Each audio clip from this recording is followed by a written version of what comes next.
Remember in the lead up to the election last year when many in the tech industry were voicing their concerns about election deepfakes?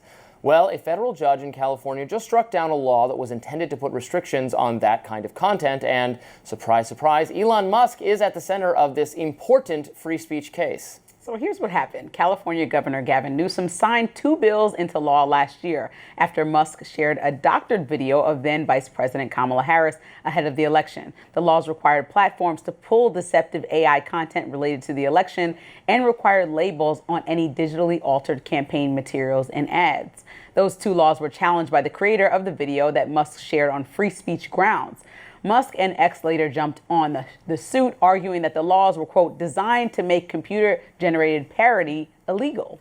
In his ruling in Musk's favor, Judge John Menendez declined to give an opinion on the First Amendment arguments. He instead pointed to federal rules for online platforms. Menendez said the law requiring platforms to pull the content was contrary to Section 230 of the Communications Decency Act, which does shield platforms like X and Facebook from liability for what its users post.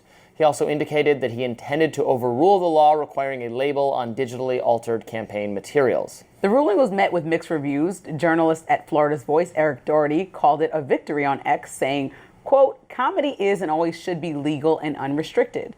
But an AI influencer, Anastasia Moore, warned in her own post to Musk's platform, quote, now X can legally host AI-fueled campaign madness. Welcome to election 2026. Buckle up. I applaud this ruling, which is just a clearly recognizing the federal law. We talked about this last week. Section 230 is a federal law, so it supersedes state law. The state of California tried to have a law saying that the platforms had to take down deepfakes. This judge didn't even rule on the First Amendment question. So that it still could be found that doing that would violate the First Amendment. I would argue, obviously, it violates the First Amendment. But that's not even what he said. What he said is that it violates a federal law, Section 230, which says that the content that appears on a social media site or any internet website, whether it's Facebook, X, or the website of thehill.com, the comments there, that content is not owned by the platform. The platform is not liable for it. So you could have a law maybe requiring I would say it would violate the First Amendment still, but the person who creates the AI video would have to take it down. But you can't require X, the platform, to take it down because they're not responsible for the content that appears on the site, according to Section 230, the federal law. Look.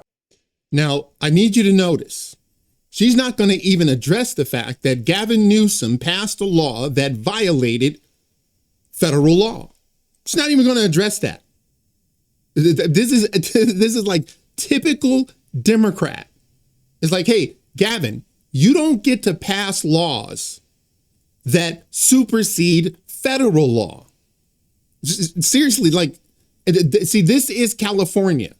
We are the petulant teenager that gets to go to the mall whenever we feel like it, and mom and dad has to give us money, whether they got the money or not. And if you ain't got the money, you got to give it to me anyway. Give me your credit card.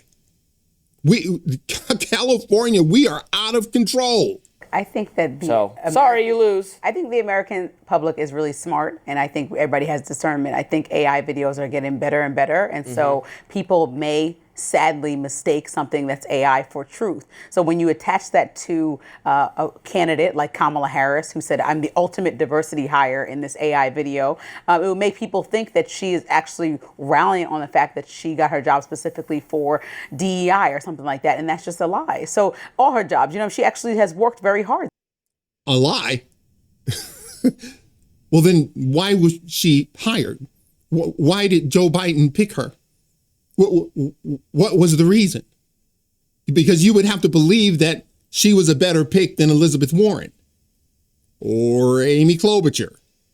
You would have to believe that actually Kamala Harris, she's like a stellar politician. I mean, she's really, really good at this. She was a DEI hire at the highest rank. That's the only reason she was there, because she is a woman of color. It's not a lie. So with no further ado, I am going to show you the ad that is in question. Now, you tell me if you think this is fake or is it real? Okay? And I'm telling you, before I even play it, you're going to know it's fake about 15 seconds, 20 seconds into it. You are going to know, no, that she didn't do this, because she would have been telling the truth. I, Kamala Harris, and your Democrat candidate for president, because Joe Biden finally exposed his senility at the debate. Thanks, Joe. I was selected because I am the ultimate diversity hire. I'm both a woman and a person of color. So if you criticize anything I say, you're both sexist and racist. I may not know the first thing about running the country, but remember, that's a good thing if you're a deep state puppet. I had 4 years under the tutelage of the ultimate deep state puppet, a wonderful mentor, Joe Biden. Joe taught me rule number 1, carefully hide your total incompetence. I take insignificant things and I discuss them as if they're significant. And I believe that exploring the significance of the insignificant is in itself significant. Talking about the significance of the passage of time, right? The significance of the passage of time. So when you think about it, there is great significance to the passage of time, and there is such great significance to the passage of time. Another trick is trying to sound black. I pretend to celebrate Kwanzaa, and in my speeches, I always do my best Barack Obama impression. So hear me when I say, I know Donald Trump's type. And okay, look, maybe my work addressing the root causes of the border crisis were catastrophic, but my knowledge of international politics is truly shocking. The United States shares a very important relationship, which is an alliance with the Republic of North Korea. It is an alliance that is strong and enduring. And just remember, when voting this November, it is important to see what can be unburdened by what has been. And by what has been, I mean Joe Biden. You think the country went to over the past 4 years? You ain't seen nothing yet. Let me ask you, would you have been fooled by that? Of course not. Number one, she's never going to tell the truth. That's the reason she wouldn't do any interviews. There's no way that anyone listens to that, okay, and thinks it's real. It's silly. But this is typical Democrat. They want rules like Gavin Newsom, rules for you that they don't have to adhere to. That's what they want. That's why they're tripping about gerrymandering. The reason, they've been doing it for decades. They just don't want Republicans to do it. So were you fooled? Did you think, wow, I totally missed that ad. I can't believe she would do this. Or did you know 15 seconds into it, that's not Kamala? Because that would mean that she's telling the truth. And she's not going to do that.